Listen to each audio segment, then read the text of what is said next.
Hello. Hi, everyone. Hi, everybody. Welcome. I'm going to do a quick intro of myself and then I'll turn it over to you, Sam. I'm Dr. Jamie Massey, the head of the third party and collaborative family building program at Pacific Northwest Fertility. I've been an infertility specialist for almost 14 years. Surrogacy and third party family building is a huge part of my practice, and it's an amazing way to build your family. I'm thrilled to be here with Sam and Northwest Surrogacy to talk about the surrogacy screening process. Thanks, Dr. Massey. I'm Sam Chow with Northwest Surrogacy Center. I have been working with my parents for 12 years. They started the agency 31 years ago. I do the majority of the intake with families who are interested in our program. I'm a co-owner of the agency with my brother and parents. I also help run the company as a whole. I'm really happy to be here talking with you all. We're going to focus on surrogate screening. I think we're going to start with the process at Northwest because that's what begins before the clinic gets involved. I also want to make a clarification here. We have very similar names: Pacific Northwest Fertility, which is a separate clinic. Northwest Surrogacy Center is an agency, separate businesses, very similar names. Obviously, we're both in the Pacific Northwest, so just want to make sure that's clear. Yeah, we'll go from there. I think I'll begin with that recruitment process. What we start with in all of this is our recruitment team has contact with around 600 potential surrogates in any given month. But at the end of the screening process, we actually only end up working with 3% of them. Finding somebody interested in surrogacy is a lot easier than finding that person who is capable, qualified, and dedicated, which is really what everybody's looking for. We start that contact by gathering some basic information. The most important is that the surrogate will have had at least one healthy pregnancy and birth and actively raising her own child or children, so she's a parent herself. Next step is a series of interviews and conversations with the surrogate and her partner as well. We want the surrogate's partner to be on board and supportive of her through this process. If she doesn't have a partner, that's okay, but that same social support, friends, family, and other people who are around and can help is also what we're looking for. Next step is a criminal and civil background check. What we do there is we do those on the surrogate, also her partner, any adult that lives in the household with her, and any previous partners with whom she has children. Crime being the obvious concern here, but also some indication that the surrogate's life isn't stable. Did she just file for divorce or bankruptcy or something like that? The next thing we do is we're going to gather a ton of basic information that's important both to us and also to the clinic. So this is things like the age of the surrogate, BMI, access to appropriate transportation, history of drugs, alcohol, nicotine use, medical insurance status, COVID vaccine status, job, income, etc. This next component is what takes us the longest. I also think is the most important thing to do ahead of time.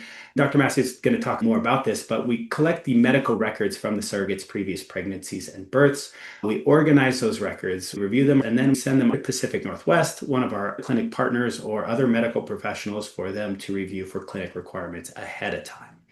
What that does is whatever clinic or physician you're working with, it pretty dramatically increases the probability that the surrogate is going to be approved by the clinic and also saves a bunch of time when it's coming to the process itself.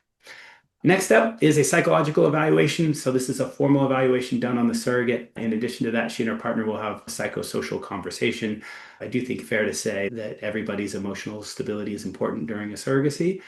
So that's the baseline in our program, what's always been done. As far as screening, we typically also do a home visit by a licensed social worker before a match. This occasionally happens just after match. The idea here is for that social worker to verify the surrogate's home as a safe and appropriate place for a pregnancy to take place. And it almost always is by the time a surrogate has gone through all those other steps.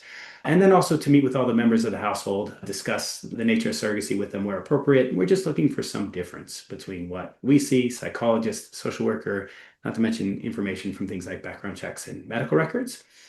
In any case, through that process is how we go from approximately 600 potential surrogates in a given month to around 20 that we actually end up matching with intended parents. Um, the as I do want to mention one more thing about where our surrogates come from. They are predominantly from the west coast of the US, roughly 80%. We are more careful in the states that we work in. The two criteria that we use is that parents can put their two names on the first birth certificate that's issued by the state, and where there's access to termination of pregnancy in those very rare cases where that should be necessary. So that's the basics of it. I know that we do have one question, but I'm going to let Dr. Massey go from there. Yeah, absolutely. So let me start with the question, then I'll go backward from there. So the question is, does a surrogate have to get an OB's approval? We do request that they get a letter from a certified nurse midwife, from an OBGYN that says, yes, there's nothing about the surrogate's history that I am familiar with that would make her not a great candidate to be a surrogate. But that's actually only just a small part of the kind of things that we're looking for from a medical standpoint in order to approve somebody to move forward with this process. And one thing I want to clarify, we talked a little bit about how we're different groups, right? Like your agency or a clinic. For people who are really, really new to this process, I just want to give a little bit of background about how we're different and sort of what we do in terms of those differences. Northwest Surrogacy Center focuses 100% on the surrogacy acquisition and matching part of the process. They are the people who are going out there looking for surrogates, doing general screening, doing background checks. They're also the people who are going to stay with you through your whole surrogacy partnership. So they're with you until delivery and after. My job and my clinic's job is actually to do all the medical part of that care. That's making sure that your surrogate is healthy and safe to be a surrogate, getting her uterus ready for the embryo transfer, managing the early part of pregnancy. We usually take care of you and your surrogate until about 10 weeks. And then you'll transition care to your OB team. Sometimes when you're really early in the process, trying to figure out like who does what, that's sort of what our different roles are.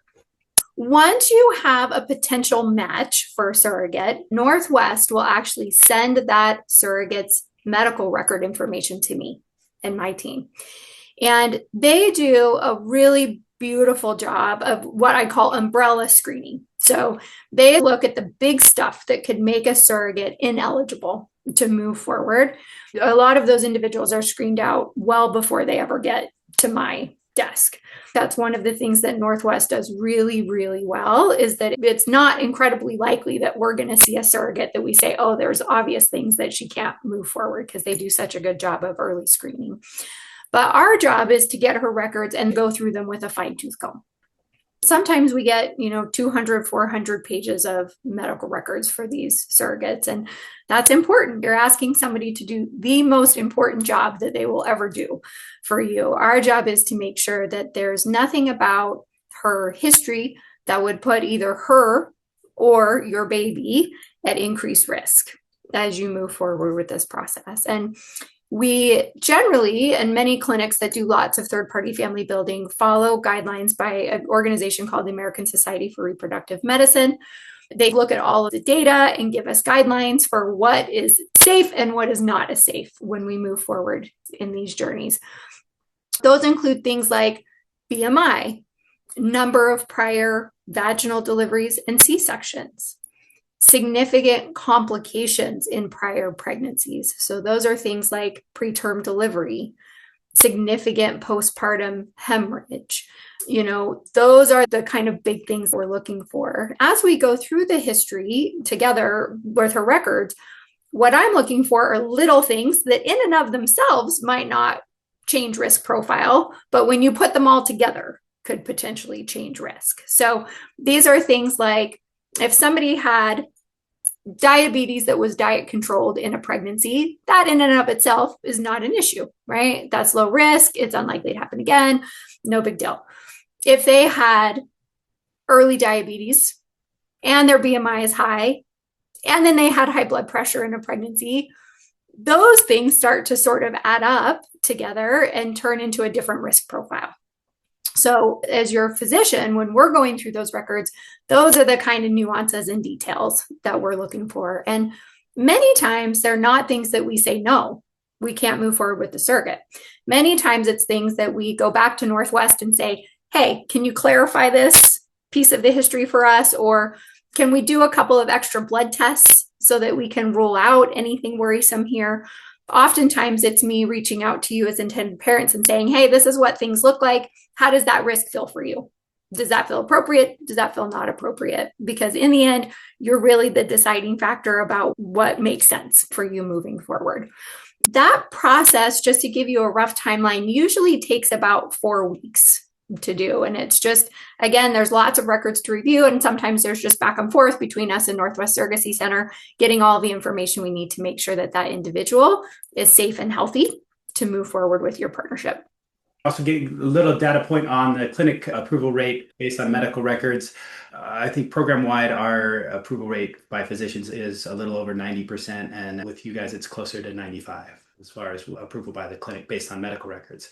We do have a question about antidepressants. During the process at Northwest, we have a requirement that people are not taking antidepressants as far as the surrogacy process. They will have to have a significant amount of time between the cessation of taking antidepressants and starting to go through a surrogacy with us.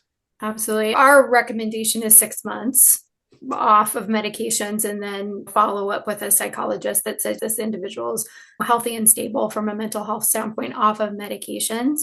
Pregnancy and postpartum are high risk windows of time for mental health. So they can't be on antidepressants, and they do have to have a window of time that they're off of them and prove that they're stable and healthy before we say we can move forward. I think that part of this ties into the next question, which is about being emotionally ready and having a good support system. There's a very formal process here, which is that psychological evaluation that is done by a licensed psychologist or social worker. We organize that part, and the surrogates do get disqualified if they feel like they are not emotionally or otherwise stable or prepared to do all of this. And then again, kind of involving that partner, if the surrogate does have a partner, in things like interviews, we get a really good sense when those partners show up at an interview with the surrogate, and oftentimes a screaming 2-year-old child, that they're probably on board with all of this. There's various checkpoints for us on that as well. The answer about whether a surrogate from our side does not have to be married in order to become a surrogate, although most surrogates are either married or partnered. For those surrogates that we work with that are single, we're really looking to identify their social support structure, whether those are friends, family, or other people who are around and can help. Let's see. There's another question. Can you talk about the age range for surrogates? Is it different than egg donors? Great question. Really good question. So physiologically speaking, there are different requirements for age for egg donors than surrogates, because the uterus actually remains very responsive to hormonal influence even after menopause. The biologic clock, if you will, doesn't really apply from a uterine standpoint. It really applies from an egg supply standpoint. For those of you that are building your families through donor egg and surrogacy partnerships, you're going to notice that egg donors, we really want them to be under the age of 30. And that's just because that gives us the highest quality eggs with the highest blast formation rate, best success rates in that group of individuals. For surrogates, the age range is much broader. So we generally will say you can be a surrogate if you're 21 to 45. And it's actually not uncommon for surrogates to be in their late 30s and early 40s. And that's because one of the rules and requirements is that you have to have had a child. We actually like it if they feel like they have also completed their family, because some of the potential rare complications of pregnancy is loss of fertility. If you have a severe postpartum hemorrhage, you might lose your uterus. And so we always ask our potential surrogates, do you feel like your family is complete? Right? We're always worst case scenario planning. And so that's something that we want to know. Really common to have surrogates who are 38, who are 42, and we see excellent success rates and very healthy pregnancies from individuals of that age range. I also just think a component of that is that emotional maturity. We do technically recruit surrogates from the age of 21, but there are very few young women with the kind of maturity it takes to go through something like a surrogacy process. That's under consideration as well. There's a question about parents getting a copy of the records before. That's a good one. Yeah. So we provide parents with the majority of the information from our screening process, things like surrogate births, birth weights, number of children, C-sections, vaginal deliveries, and any other things that we may want to kind of disclose that we feel they should be aware of from a medical perspective, but we don't send the entire medical records or psychological evaluations. And this is about HIPAA requirements as well, to intended parents in all of this. Later on in the process, they are likely to have a good amount of access to information from the fertility clinic, and the surrogate's obstetrician as well is quite common here. But handing the records over in their entirety is not something that we do. Yeah. And so once you've gotten through the match process, we've done the record review and you've gotten approval to move forward and you legally have completed that process, The surrogate will usually sign a HIPAA release. So HIPAA is just privacy law, right? It just says that I, as that surrogate's physician, can't release information to you as the intended parent unless I have express permission from the surrogate to do so. So part of our process is actually to have the surrogate sign a HIPAA release very early after the match so that then we can share information freely with you. And at Northwest Surrogacy Center, after the match is finalized and before she does her in-person screening, which we'll talk about in a little bit, we actually have a sit-down visit, me and your intended parent or one of our physicians and you guys, and we go through her whole history together. At that point, have full disclosure. We can share any information. We can ask any questions that you have. So there's lots of opportunity to get those details before you are too far down the road in the process. Thank you. And so I think the next one we have here is something about experienced surrogates and going through the same screening process. The answer is yes. Every time. We even kind of redo things like interviews with surrogate. Obviously, those tend to be shorter. About the only thing that we change if there hasn't been a living circumstance change, new members in the household or a different house, we usually do not do the home visit by the licensed social worker simply because that has already been done. But everything else, including psychological evaluations, is repeated again. Yeah, absolutely. And that's really important. If they've done a surrogacy journey, we want to review the records from that pregnancy and delivery as well. Right. Same thing. If there was a significant complication, then that might be a surrogate that we don't approve for another journey. Or if there's a couple of those extra little things that can shift risk profile, that's something we want to know and be able to share with you. Absolutely. And I think this is a great question for you. So does a surrogate's partner have to do STD screening? They do. Yep. So sexually intimate partner does in fact have to do STD screening. That is part of the pre-screening process for everybody. Yeah. Let's see. I think this one looks like a me. Ethical medicines are complicated. How do you ensure she understands the process? Great question. And how to give herself the shots correctly. Yes. So a couple of ways. So one is that the surrogate has multiple visits with us before she ever starts any of these medications. So she has a visit with a nurse practitioner. She has an in-person screening appointment with us where we talk about things. She meets with a nurse one-on-one, and I, as a physician, actually have a meeting with her as well. So there's lots of points in which we go through this process with her and make sure she feels comfortable. She has an in-person visit where we teach her how to do medications and injections. We do a lot of these partnerships, and I can't think of a time where I've had an issue about a surrogate doing medications on time and correctly. They are very appropriately neurotic group of people when it comes to this.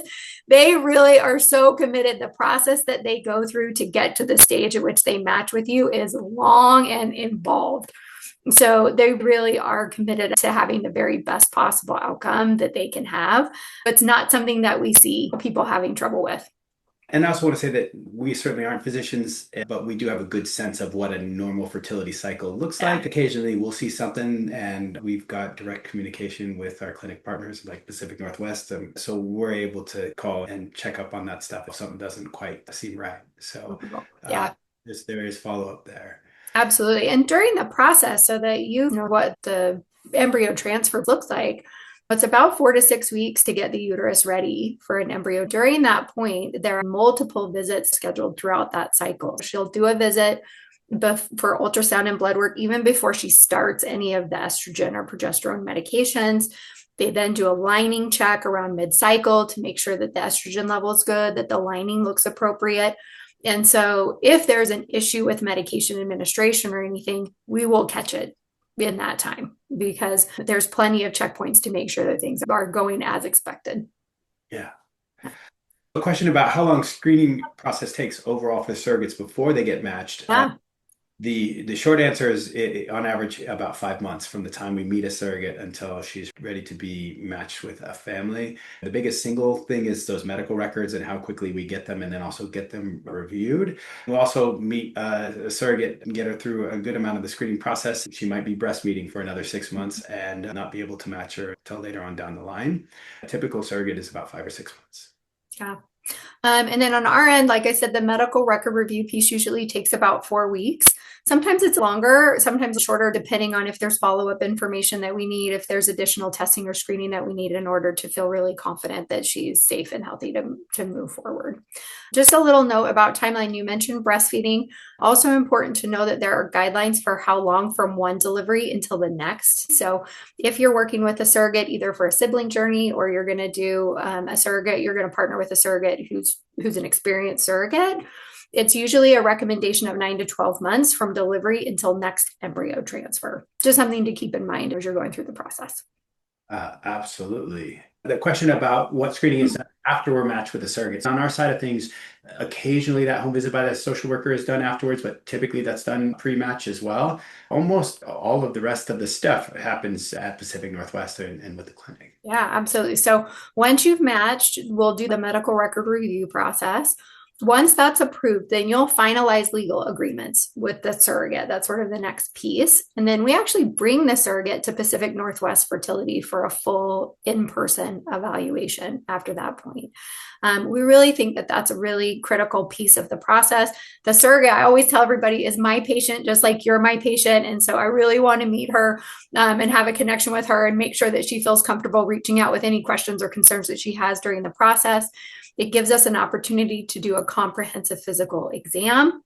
We do a uterine cavity assessment. So that's either a study called an SIS, which is an ultrasound-based study of the inside of the uterus, or an HSG, which is an X-ray-based study.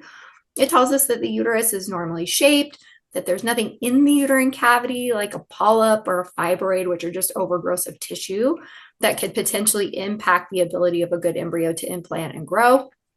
And then we update any testing that she needs to have updated right before we start the cycle. So we do things like update urine drug screenings and that sort of thing at that visit.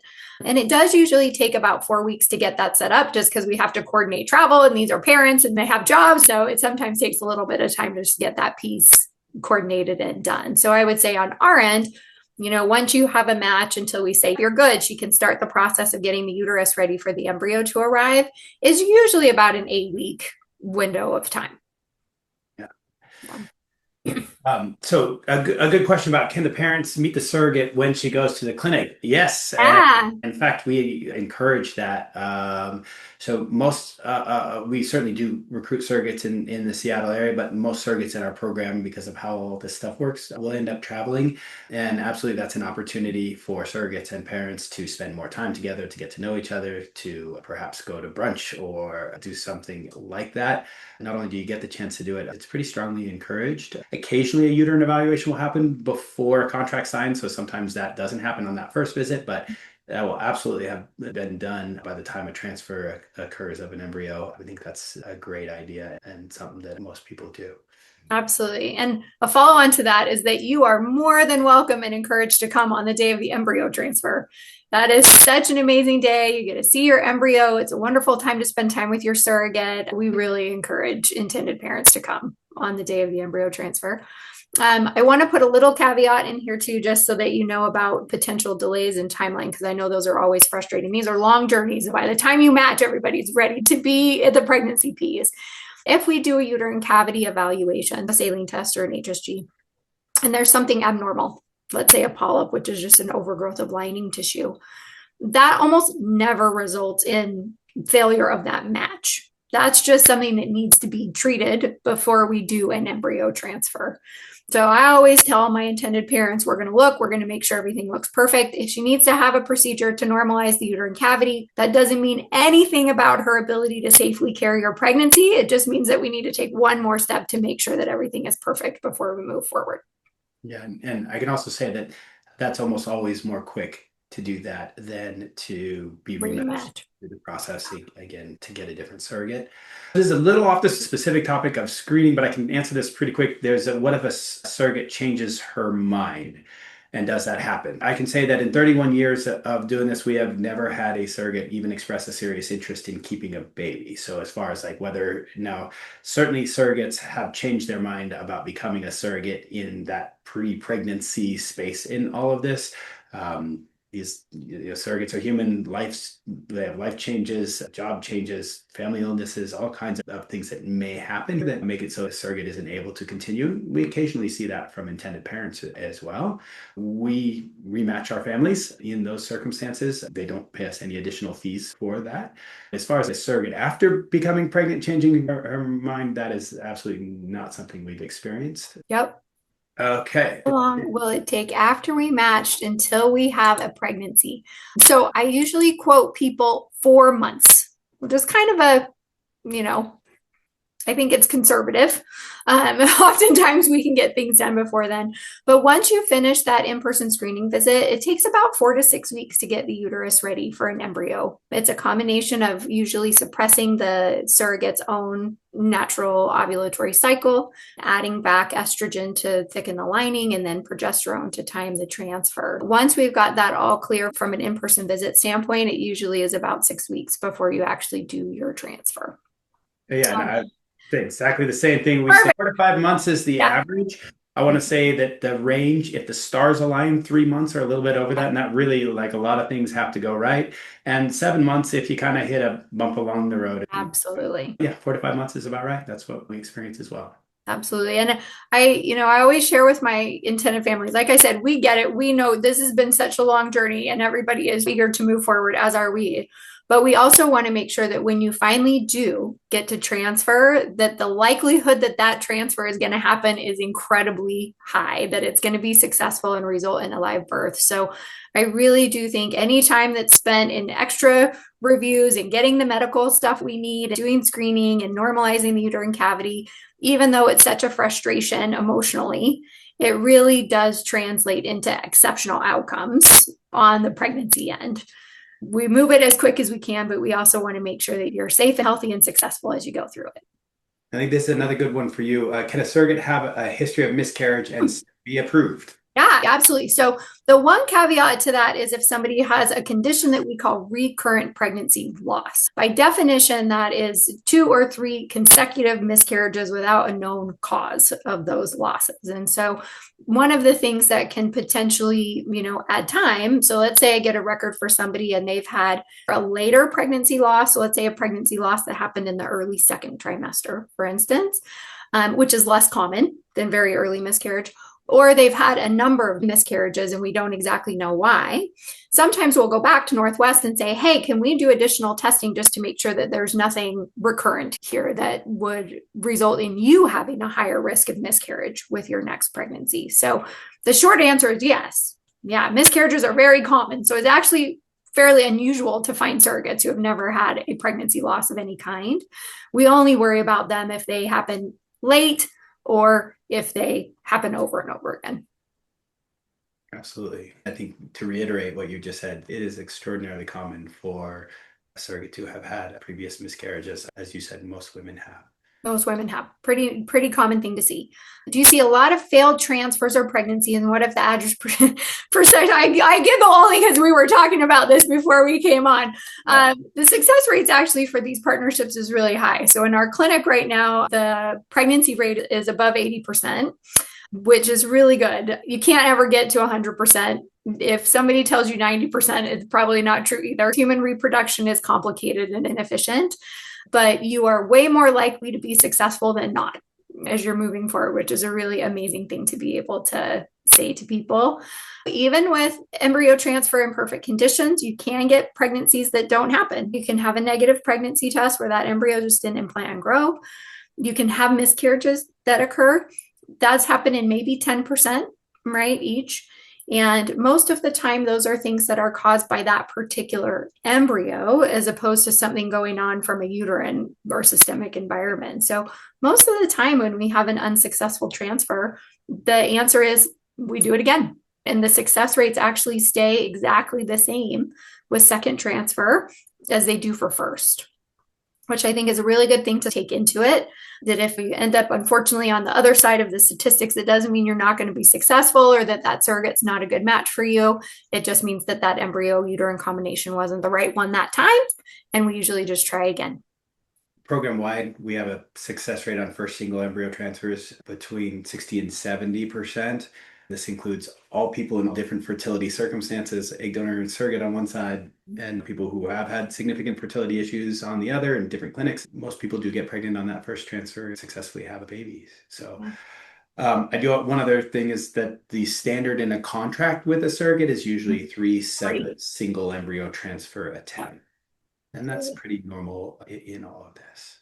Absolutely. And just, statistically speaking, the reason that it's 3 is because we see very stable success rates with up to 3 single embryo transfers. We really don't worry when we have an unsuccessful transfer because, like I said, usually it's just that particular embryo. And so we usually will say, yep, up to 3, you're safe. And we would quote you the same success rate for each one.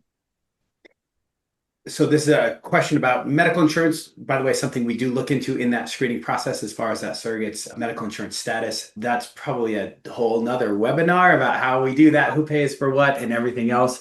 What I can say is that Northwest does a ton of work in the area of medical insurance, looking out for both the interests of parents and also, of course, surrogates in all of that stuff. I'll probably table that one for a different webinar. Are your medical requirements different from other clinics? I know that answer, but I'll let you. I'll let you answer it too, but I'll tell you. So each clinic sets their own guidelines for, like I said, the American Society for Reproductive Medicine gives an umbrella, and we as individual physicians in clinics decide what is appropriate in terms of risk benefit. So yes, our requirements are different from clinic to clinic. There tends to be themes, right? And Sam, you can probably attest to that. There tends to be themes, but there are definitely clinics that have more strict criteria and clinics that have less criteria. What we see on the surrogacy side of things is we are very much focused on matching the criteria of the clinics as far as the surrogates that we send over to those clinics. Every clinic is slightly different, and some of them are dramatically different. The main ones that change are things like BMI, sometimes age, number of C-sections, and a ton of other stuff. Ultimately, we leave those decisions up to the physicians at any given clinic and match the surrogate appropriately to the clinic and the family. One of the things I love that Northwest Surrogacy does is if they have a surrogate that they are questioning whether or not that's somebody that we would approve or not, well before you ever see them as a potential match, they will reach out to us directly and say, hey, can you take a look at this history? These are the things that we're worried about. Does that seem like it would be disqualifying or not? Which is a really wonderful part of our relationship. I feel like we get to see eyes on long before these surrogates come to us. And so they're people that you wouldn't, even have presented to you if it didn't look like it was somebody that we would approve. I think we all have a mutual interest in everybody, both medically and otherwise successful in all. Absolutely. Are surrogates nervous during the screening process? On our side of things, I think, a little bit. I mean, some of it feels a little bit like a job interview. They're certainly nervous in match meetings with intended parents. I think everybody's a little nervous when they go to the doctor. So I'll let Dr. Massey talk about it. It's a long process with us. The surrogates get to know their coordinators pretty well through all of this. Some of it is quite a bit of busy work as far as collecting all the necessary information. I don't think they're particularly nervous. Maybe in some of those interviews with us, I'll let Dr. Massey talk about the medical component. Yeah, I think they're very invested in this process and they want everything to be perfect. And so a lot of the nerves come from wanting everything to be good, right? Part of the reason that we want them to do an in-person screening visit with us is to address that. It's one thing to put your care in the hands of somebody you've never met, never seen in person, never stepped foot in their clinic, to go through a pretty profound journey. It really puts everybody at ease to have seen it, to know everybody, to be able to put faces to names and voices. And so that's one piece that we really love because it decreases that anxiety level a little bit. Absolutely. And so this is a question about if you have a specific medical history question about your surrogate, can I talk to your IVF doctor? I absolutely, yes. And you're encouraged to do so. I think sometimes going to the internet can give you an answer that is incorrect. Correct. And or without context, but I'll let you talk about that. 100%. Yeah, this is open lines of communication. We want you to feel comfortable. So if you have specific questions, reach out. And we have some formal things set up so you can have those questions answered in a more, structured way when we do our visit before you move forward with the in-person screening.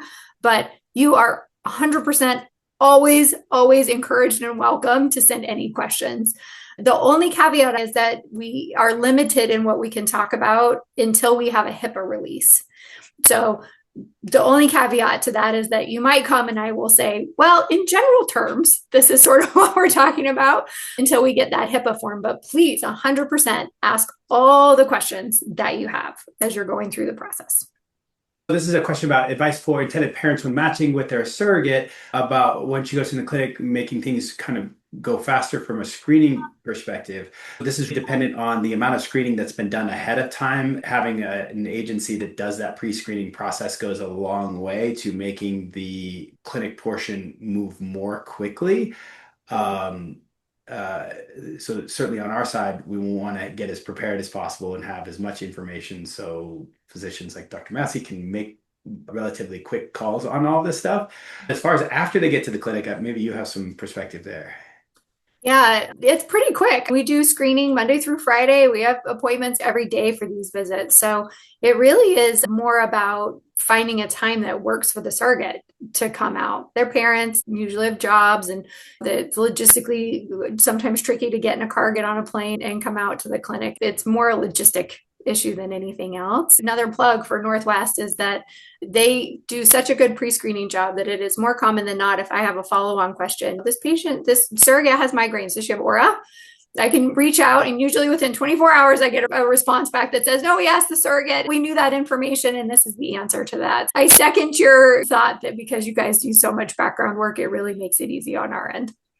Thank you very much. Right on time. Doing great. I just want to thank everybody for attending today and asking great questions. I also want to thank Dr. Massey for such valuable information. We love working with Pacific Northwest. We have a ton of families in common, and it's really great to have a partner who's so well aligned with us on so many things. Absolutely. Ditto, same, same. Yeah, it's been wonderful to be here. Thank you so much. Like I said, happy to answer any questions that people have. This is a big journey, and we want you to have all the data and information you need in order to make good choices. Likewise, we are always here for consults, additional information, follow-ups, and everything else. I really appreciate your time today. All right. Bye, everyone.